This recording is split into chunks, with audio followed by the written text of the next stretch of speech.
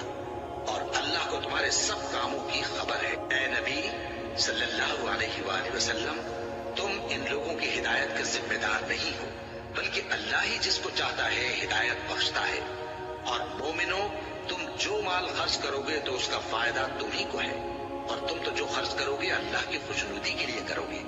اور جو مال تم خرچ کرو گے وہ تمہیں پورا پورا دے دیا جائے گا، اور تمہارا کچھ نقصان نہیں کیا جائے گا۔ اور ہاں، تم جو خرچ کرو گے تو ان حاجت مندوں کے لیے جو اللہ کی راہ میں رکے بیٹھے ہیں اور ملک میں کسی طرف جانے کی طاقت نہیں رکھتے اور مانگنے سے آر رکھتے ہیں، یہاں تک کہ نہ مانگنے کی وجہ سے ناواقف شخص ان کو تونگر خیال کرتا ہے،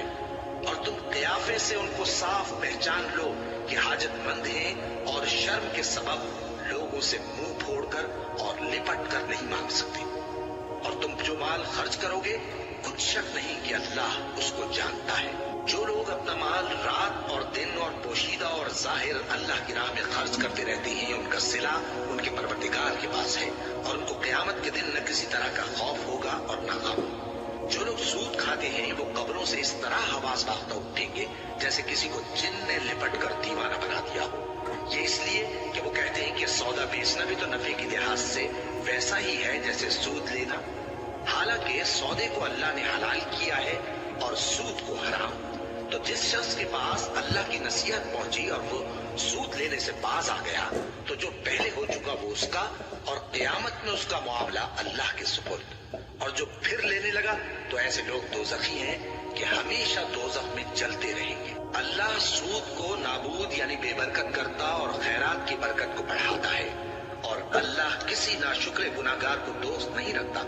جو لوگ ایمان لائے اور نیک عمل کرتے اور نماز پڑھتے اور زکوٰۃ دیتے رہے، ان کو ان کے کاموں کا صلہ اللہ کے ہاں ملے گا، اور قیامت کے دن ان کو نہ کچھ خوف ہوگا اور نہ وہ غمناک ہوں گے۔ مومنو، اللہ سے ڈرو، اور اگر ایمان رکھتے ہو تو جتنا سود باقی رہ گیا ہے اس کو چھوڑ دو۔ پھر اگر ایسا نہ کرو گے تو تم اللہ اور اس کے رسول کی طرف سے اعلان جنگ سن لو، اور اگر توبہ کر لو گے اور سود چھوڑ دو گے تو تم کو اپنی اصل رقم لینے کا حق ہے، جس میں نہ اوروں کا نقصان اور نہ تمہارا نقصان۔ اور اگر قرض لینے والا تنگ دست ہو تو اسے کشائش کے حاصل ہونے تک مہلت دو، اور اگر زر قرض بخش دو تو وہ تمہارے لیے زیادہ اچھا ہے، بشرطے کہ سمجھو۔ اور اس دن سے ڈرو جبکہ تم اللہ کے حضور میں لوٹ کر جاؤ گے اور ہر شخص اپنے اعمال کا پورا پورا بدلہ پائے گا اور کسی کو کچھ نقصان نہ ہوگا۔ مومنو، جب تم آپس میں کسی میعاد معین کے لیے قرض کا معاملہ کرنے لگو تو اس کو لکھ لیا کرو، اور لکھنے والا تم میں کسی کا نقصان نہ کرے بلکہ انصاف سے لکھے۔ نیز لکھنے والا جیسا اللہ نے اسے سکھایا ہے لکھنے سے انکار بھی نہ کرے اور دستاویز لکھ دے، اور جو شخص قرض لے وہی دستاویز کا مضمون بول کر لکھوائے، اور اللہ سے کہ اس کا مالک ہے خوف کرے، اور زر قرض میں سے کچھ کم نہ لکھوائے۔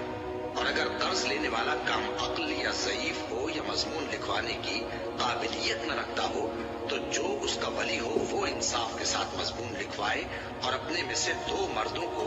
ایسے معاملے کے گواہ کر لیا کرو، اور اگر 2 مرد نہ ہوں تو 1 مرد اور 2 عورتیں جن کو تم گواہ پسند کرو کافی ہیں،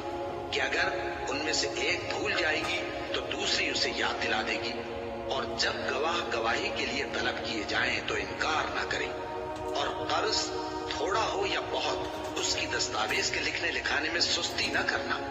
یہ بات اللہ کے نزدیک نہایت قرین انصاف ہے، اور شہادت کے لیے بھی یہ بہت درست طریقہ ہے۔ اس سے تم کو کسی طرح کا شک و شبہ بھی نہیں پڑے گا۔ ہاں، اگر سودا دست بدست ہو جو تم آپس میں لیتے دیتے ہو تو اگر ایسے معاملے کے دستاویز نہ لکھو تو تم پر کچھ گناہ نہیں۔ اور جب خرید و فروخت کیا کرو، مثلا زمین جائیداد کی، تو بھی گواہ کر لیا کرو، اور کاتب دستاویز اور گواہ معاملہ کرنے والوں کا کسی طرح کا نقصان نہ کرے۔ اگر تم لوگ ایسا کرو تو یہ تمہارے لیے گناہ کی بات ہے، اور اللہ سے ڈرو اور دیکھو کہ وہ تم کو کیسی مفید باتیں سکھاتا ہے، اور اللہ ہر چیز سے واقف ہے۔ اور اگر تم سفر پر ہو اور دستاویز لکھنے والا نہ مل سکے تو کوئی چیز رہن با قبضہ رکھ کر قرض لے لو، اور اگر تم میں سے کوئی دوسرے کو امین سمجھے یعنی رہن کے بغیر قرض دے دے تو امانت دار کو چاہیے کہ صاحب امانت کی امانت ادا کر دے، اور اللہ سے جو اس کا پروردگار ہے ڈرے، اور دیکھنا شہادت کو مت چھپانا، جو اس کو چھپائے گا وہ دل کا گناہگار ہوگا۔ اور اللہ تمہارے سب کاموں سے واقف ہے، جو کچھ آسمانوں میں اور جو کچھ زمین میں ہے سب اللہ ہی کا ہے۔ تم اپنے دلوں کی بات کو ظاہر کرو گے تو اور چھپاؤ گے تو اللہ تم سے اس کا حساب لے گا، پھر وہ جسے چاہے مغفرت کرے اور جسے چاہے عذاب دے، اور اللہ ہر چیز پر قادر ہے۔ رسول اللہ صلی اللہ علیہ وآلہ وسلم اس کتاب پر جو ان کے پروردگار کی طرف سے ان پر نازل ہوئی ایمان رکھتے ہیں، اور مومن بھی سب اللہ پر اور اس کے فرشتوں پر اور اس کی کتابوں پر اور اس کے پیغمبروں پر ایمان رکھتے ہیں، اور کہتے ہیں کہ ہم اس کے پیغمبروں سے کسی میں کچھ فرق نہیں کرتے، اور وہ اللہ سے عرض کرتے ہیں کہ ہم نے تیرا حکم سنا اور قبول کیا۔ اے پروردگار، ہم تیری بخشش مانگتے ہیں اور تیری ہی طرف لوٹ کر جانا ہے۔ اللہ کسی شخص کو اس کی طاقت سے زیادہ کا ذمہ دار نہیں بناتا۔ اچھے کام کرے گا تو اس کو ان کا فائدہ ملے گا، برے کرے گا تو اسے ان کا نقصان پہنچے گا۔ اے پروردگار، اگر ہم سے بھول یا چوک ہو گئی ہو تو ہم سے مواخذہ نہ کیجو۔ اے پروردگار، ہم پر ایسا بوجھ نہ ڈالیو جیسا تو نے ہم سے پہلے لوگوں پر ڈالا تھا۔ اے پروردگار، جتنا بوجھ اٹھانے کی ہم میں طاقت نہیں اتنا بوجھ ہم پر نہ رکھیو، اور اے پروردگار، ہمارے گناہوں سے درگزر کر اور ہمیں بخش دے اور ہم پر رحم فرما۔ تو ہی ہمارا مددگار ہے، سو ہم کو کافروں پر غالب کر۔